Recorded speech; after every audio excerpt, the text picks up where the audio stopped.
जालिमों, मोदी छा गया है।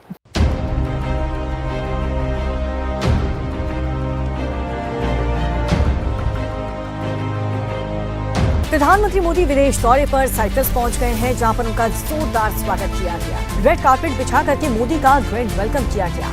साइप्रस वो मुल्क है जिसका नाम लेते ही टर्की के पेट में दर्द होने लगता है। भारत माता की जय! भारत माता की जय! We love you, Modi ji! Modi ji! Bharat माता की भारत माता की नरेंद्र मोदी का ये विजिट टर्की के लिए ओपन चैलेंज है कि अगर तुम पाकिस्तान के साथ मिलकर कश्मीर को सपोर्ट करोगे तो हम जो है साइप्रस को सपोर्ट करेंगे और साइप्रस की जो आजादी की मूवमेंट है उसको तेज करेंगे। और टर्की को इस तरह जी कश्मीर के बाद टर्की को टारगेट किया जा रहा है नरेंद्र मोदी की तरफ से। जय हिंद दोस्तों, स्वागत है आपका वन शॉट इंडियन मीडिया पर। दोस्तों, भारत के प्रधानमंत्री नरेंद्र मोदी को साइप्रस में जिस तरह से साइप्रस के राष्ट्रपति निकोस ने पीएम मोदी का रेड कार्पेट बिछाकर स्वागत किया है, उसे देखकर पाकिस्तान और टर्की का नींद उड़ गया है। इतना ही नहीं, भारत और साइप्रस दोनों देशों ने मिलकर व्यापार, सुरक्षा, समुद्री शक्ति और साइबर डिफेंस जैसे क्षेत्रों में मजबूत साझेदारी का संकल्प भी लिया है। और असली सरप्राइज तब आया जब साइप्रस के सरकार ने प्रधानमंत्री मोदी को अपने सर्वोच्च नागरिक सम्मान जैसे अवार्ड से नवाजा। ये वही सम्मान है जिसे दुनिया के गिने चुने पीएम को नसीब में होता है, क्योंकि यह सम्मान केवल ताकतवर और भरोसेमंद नेताओं को ही मिलता है। प्रधानमंत्री मोदी न केवल साइप्रस के साथ भारत की रणनीति साझेदारी को ऊंचाई पर पहुंचाया है, बल्कि यह भी दिखाया है कि आज भारत डिप्लोमेसी के मामले में किसी भी देश से पीछे नहीं है। पीएम मोदी ने साइप्रस में बसे भारतीय समुदाय से मुलाकात की है और उन्हें भारत की बदलती तस्वीर का हिस्सा बनने को कहा। जहां एक तरफ पाकिस्तान की सरकार अपने ही देश में आतंकियों को पालने का कार्य कर रहे हैं, तो वहीं पे दूसरी तरफ भारत तकनीकी, व्यापार और वैश्विक रिश्तों की ऊंचाइयों को छू रहा है। ये यात्रा एक झलक है उस नए भारत की जो दोस्ती में भरोसेमंद, दुश्मनी में निर्णायक और विश्व मंच पर आत्मनिर्भर है। नरेंद्र मोदी का ये विजिट साइप्रस का बहुत मैटर करते हैं।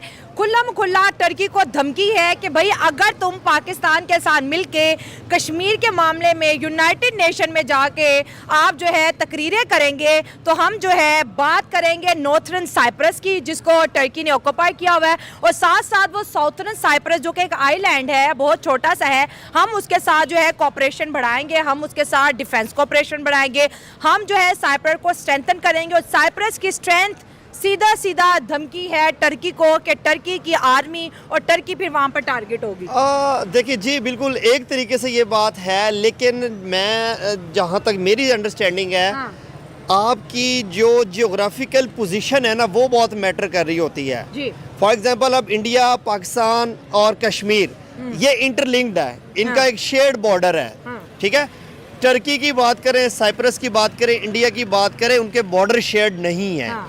अच्छा, और अगर आप इंडिया ये क्लेम भी कर ले कि हाँ कि हम साइप्रस को आजाद कराएंगे, एम्पावर करेंगे, उनकी सपोर्ट करेंगे, उनके साथ हर तरह से उनके साथ आप खड़े होंगे, लेकिन आपने ये देखना है कि आपको साइप्रस, इंडिया से उड़कर साइप्रस जाने के लिए एयर स्पेस किसकी यूज़ करनी है, बीच में क्या चीज़ आती है। लेकिन इंडिया पॉलिटिकली करेगा ना, साइप्रस को पैसा दे देगा, साइप्रस को हथियार दे देगा, और सबसे बड़ी बात इंडिया यूनाइटेड नेशन में साइप्रस की बात करता है।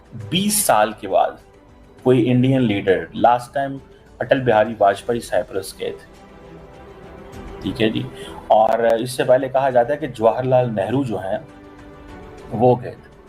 तो ये बड़ा इम्पोर्टेंट है साइप्रस उनके लिए।